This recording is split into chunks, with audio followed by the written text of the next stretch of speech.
Good morning, everyone. My name is Machira.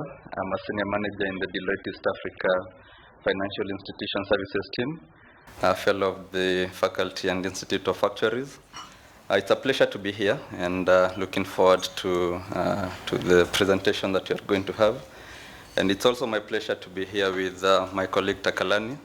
So I think for you who were there in last year's convention, I had a presentation and you were supposed to present with Takalani. So, but due to unforeseen circumstances, Takalani was not able to make it. He actually tried to come to Kenya twice last year. On both occasions, he wasn't able to. So this time around, he was a wise man. So in his suitcase, he came with some African charms. And unfortunately, he hadn't paid duty for those charms, so they were confiscated at the airport. But he's here, and I can give him a minute to start us off. Thanks, Timothy, and morning everyone. My name is Sikhavhakhavka Takalani. I'm from South Africa. I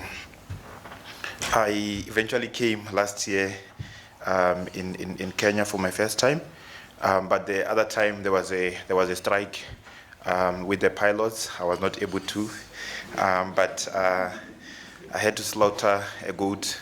Then I eventually made it. So it's an honor to be here with you. I consider myself a Kenyan, an African. We are separated by borders in Africa, but some of those borders are just rivers. You have in certain places where your family relatives are on the other side of the river, and it's another country. It's just borders that separate us. And even our languages, I speak Venda. I hear a lot of common words. When it's in Venda, for example, rain is mvura. Here is mvura as well. I'm a big fan of nyama choma. I like the meat. When I went to organize nyama choma with my wife, the goat is called mbuzi. In my language, it's called mbuzi. So you can actually see that there's a lot of it's the same words. We are one people. Maybe at one stage we chose to go down. You chose to went east, or to go up, or we come from the same place. But coming to what we are here to speak about, you often hear a lot of people talking about insurance. They talk about the future of insurance as African, and that's before the COVID-19 pandemic. A lot has been happening in our African markets. Is the future still African? We have seen a number of insurance companies, insurtechs, bringing positive changes in our markets, addressing the insurance gaps that exist in our market. In the previous presentation, we're talking about inclusive insurance. We're thinking about insurance differently. We have a lot of people who work in different areas. They send money home. So insurance companies are thinking differently, trying to serve the underserved, trying to serve people who don't have access to bank accounts. But nearly everyone nowadays have access to cell phone. So there are new ways of reaching the underserved.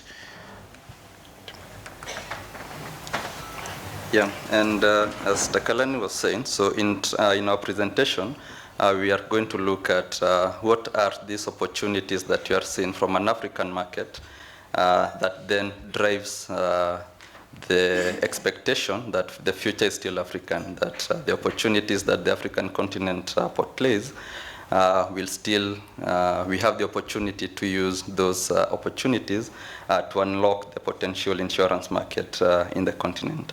So high level, we are just going to look at some of those particular opportunities that exist in the continent, as well as some of the challenges that need to be overcome to make sure that those opportunities are opened up. And we are now going to look into detail on some of those particular aspects.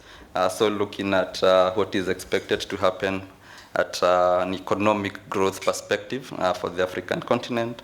Then looking at, we keep on talking about the insurance penetration.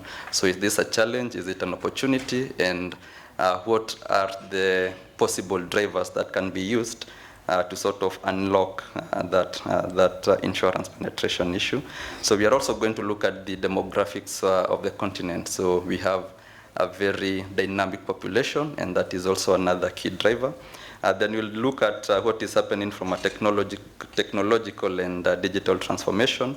And finally, then we'll be looking at the regulatory environment and how this will also help unlock some of these opportunities that we are seeing.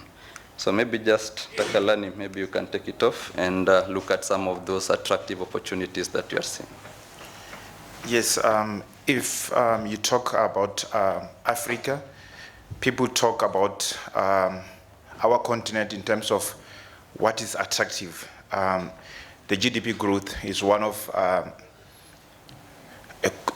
the features that people talk about when they're talking about Africa. Africa has potential to grow. The GDP growth is sometimes higher than the global average. The population growth, if you talk about the population that we have in Africa, in certain countries, Kenya, Nigeria, we have a high population growth. We have very useful population, and that useful population, it provides an opportunity for insurance companies to reach the youth. They use tech savvy, they use mobile device, so traditional insurance sales method might not work for them. Insurance penetration in Africa is very low. If you look at Nigeria, for example, it's below it's around below 1%. That's an opportunity for innovative insurers to come and serve. You need to understand the needs of that particular market, the dynamics of each African economy, each and African country is different. Yes, if you are looking at Africa from Europe, you think Africa is one country, but we have different regulations, we have different languages, we have different cultures, different religions.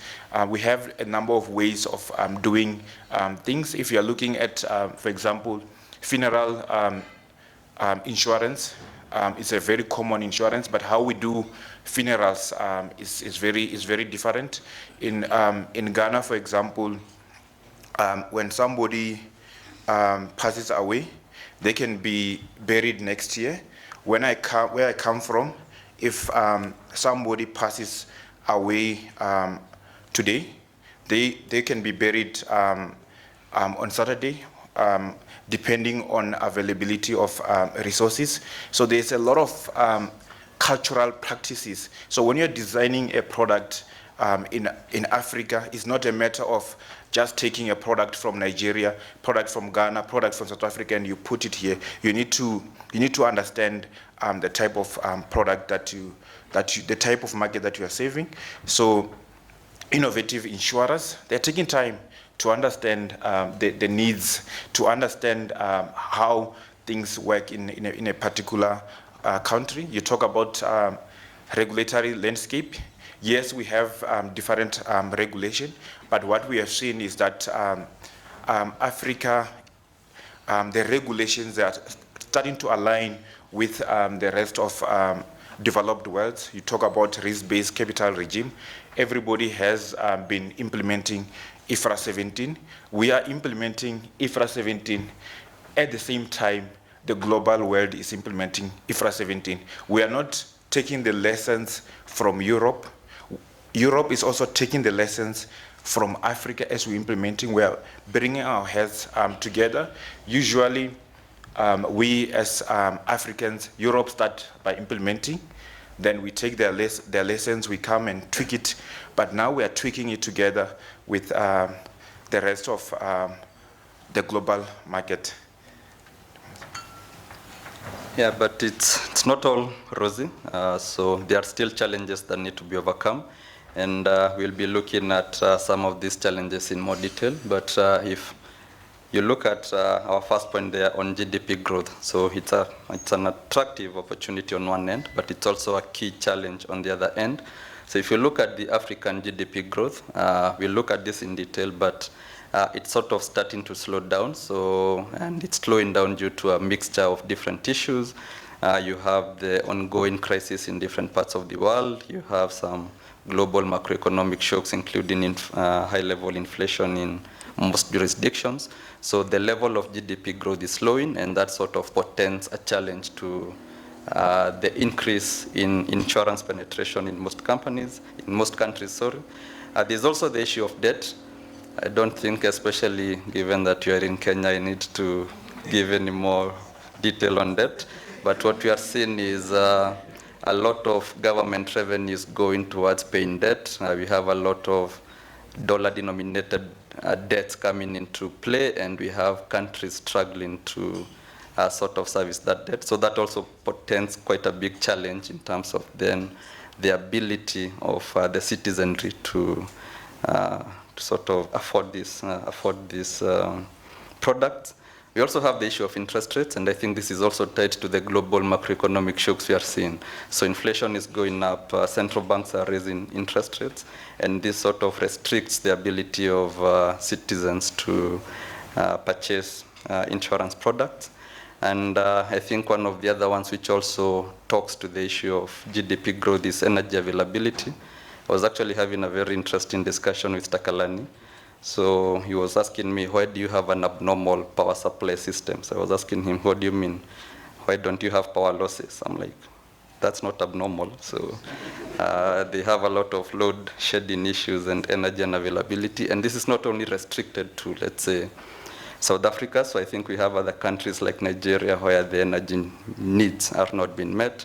Kenya has very expensive, relatively expensive energy just based on the discussions going on. So I think the issue of energy availability also then talks to your GDP growth, and that sort of constraints some of the good, attractive prospects that African countries have. So Takalani can take it over. Thanks, Timothy. Yeah, on the energy, I come from South Africa. We have what we call load shedding. Load shedding is shedding of electricity. We are consuming more than what our power suppliers can provide. So they tend to switch off the lights so that the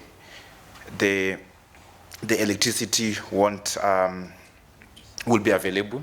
So it's when you come here to Nairobi and there's lights every time, all day, you take it for granted.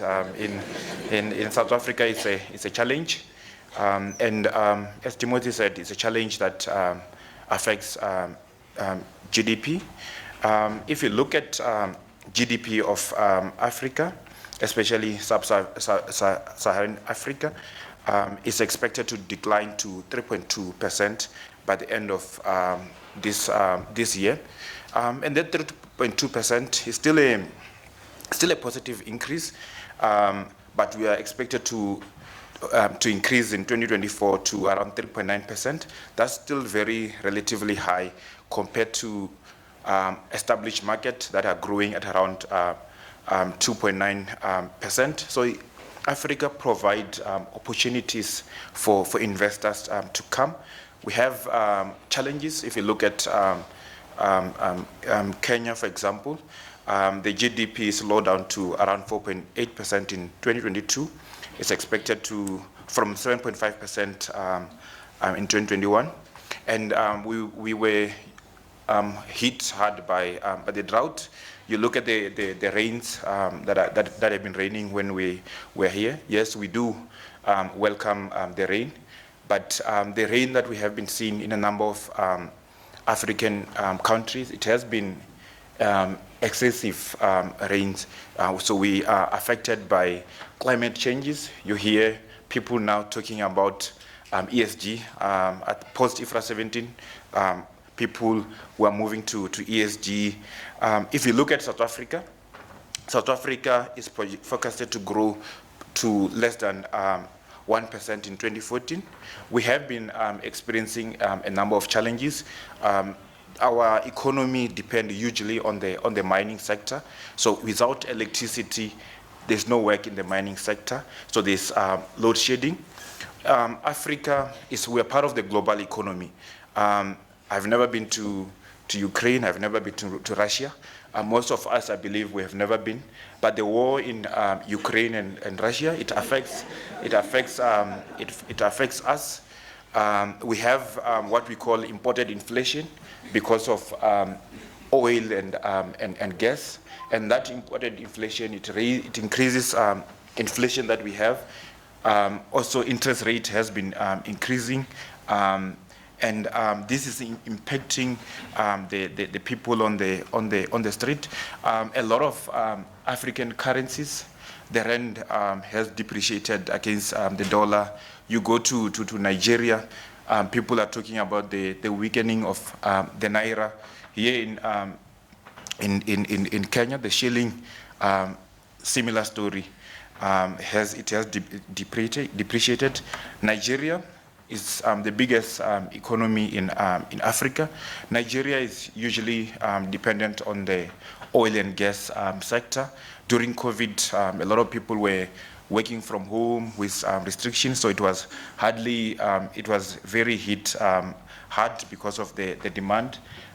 Nigeria, the naira, when I was in Nigeria 2 weeks ago, and people were talking about the naira, that again, I think when I was there, $1 was equivalent to 800 naira, and that's on the normal market. There are two markets in Nigeria: the normal market, then there's also a parallel market.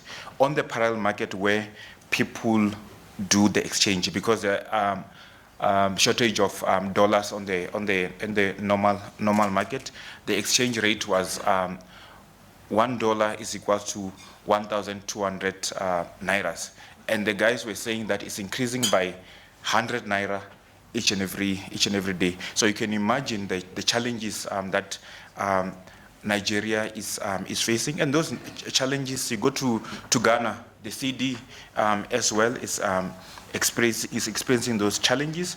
But if we solve those challenges, there's a very big opportunity for our insurance market in Africa.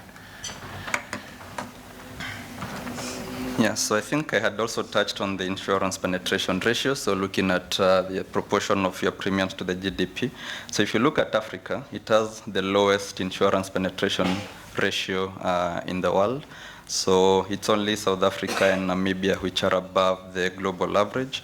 So all the other African countries are below average. You look at Nigeria, the biggest economy in the continent, and it has an insurance penetration ratio of less than 1%. So what this portends is there's a very big opportunity for the market to crack a very big potential market if we have particular products which are addressed to meet the needs of the population.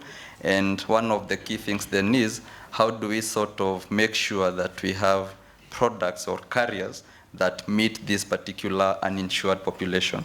So this is where now insurtechs come in, and digital innovation by the traditional insurance companies. So if you're able to have innovative product designs that can be carried to the uninsured population, then you have an advantage.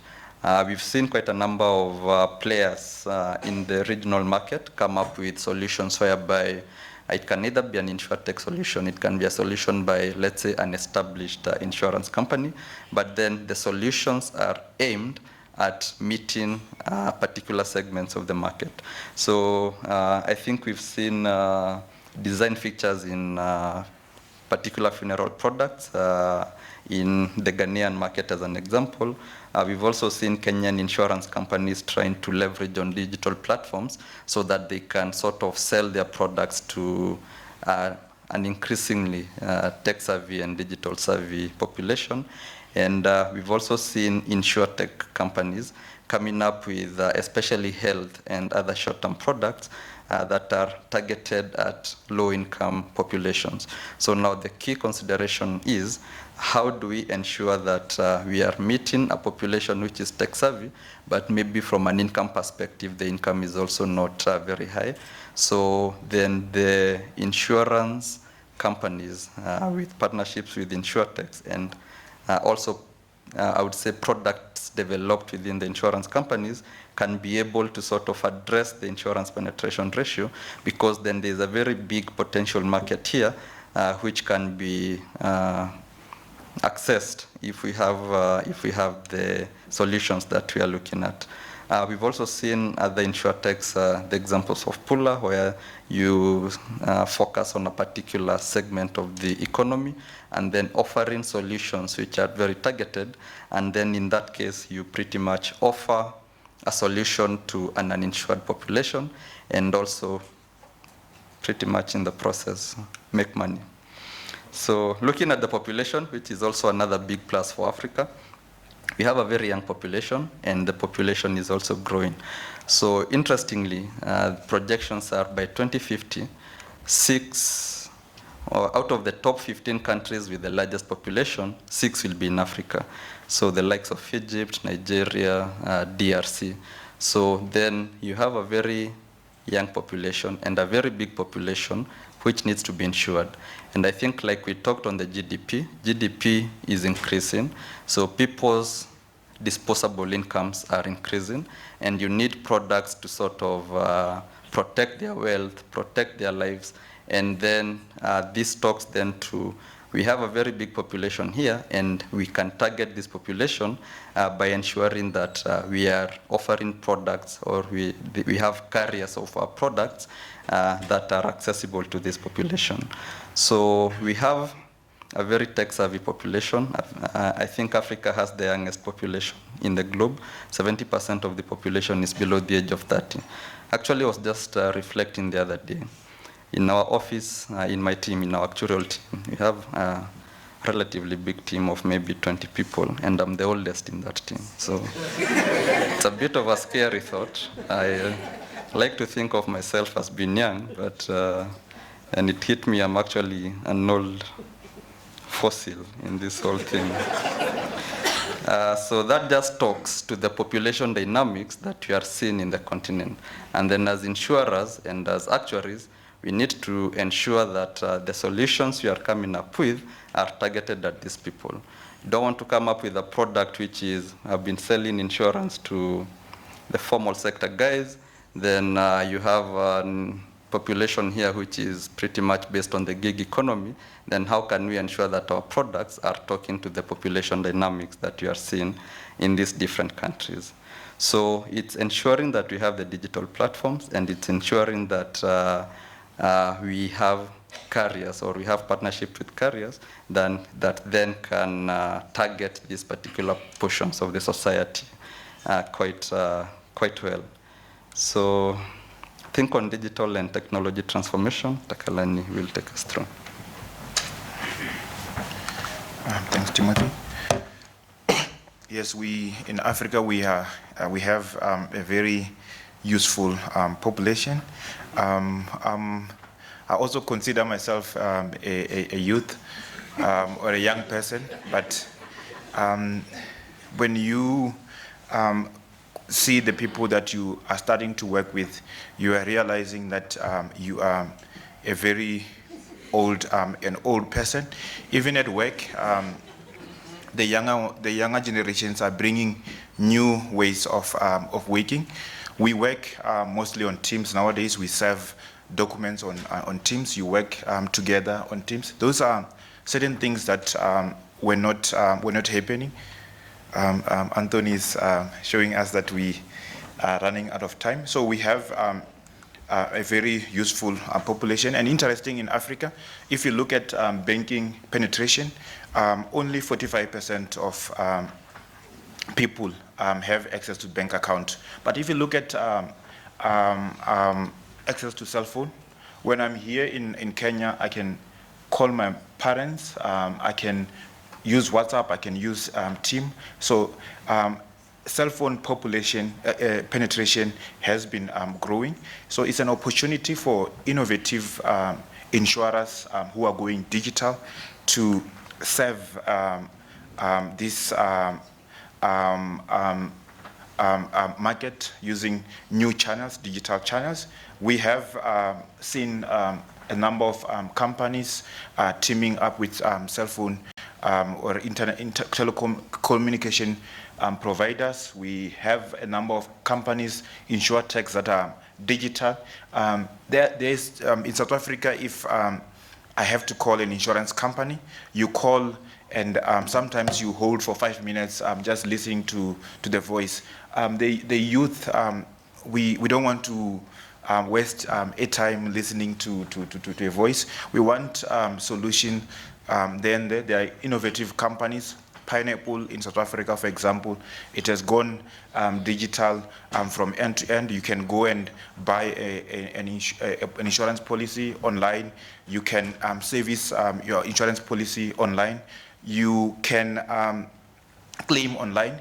When you're insuring your car, your house, you just take a picture, you upload a picture. You don't have to drive to a garage or drive to somewhere to an assessor. They see that you have a car. You just send them a picture. That's what the young people want. We have seen traditional insurers, the bigger insurers, they are not being left behind. They are also embracing the change. There are a lot of mobile apps that are linked to traditional insurers. They are partnering with other providers to serve this young population that are tech savvy. Quickly hand over to Timothy, given that we don't have a lot of time. Thank you. So I think the other big opportunity is the regulatory framework. We've seen a lot of African countries move towards risk-based capital regimes. And what this does is it ensures that the industry is strong enough and participants and policyholders have faith in the industry. So we've seen, I think South Africa was one of the early adopters of a risk-based capital regime. Kenya has adopted, Uganda as well. I think Zambia has also implemented an insurance act which has risk-based capital requirements. Zimbabwe is also in the process. So, and the risk-based capital regimes also talks to the governance framework. So you have issues of treating your customers fairly. And I think as these governance frameworks become more entrenched in the industry, then they become much more attractive to policyholders who previously wouldn't be very, I would say, attracted to insurance propositions. So we've also seen the implementation of IFRS 17, and I think like Takalani said, Africa, most African countries been some of the not early adopters, but adopting IFRS 17 as it becomes effective, then this sort of brings our insurance industry to be in line with other insurance players. And then what this does is it pretty much makes sure that the practices that our insurance companies are applying are pretty much aligned to other global practices which have led to the development of strong insurance sectors in other countries.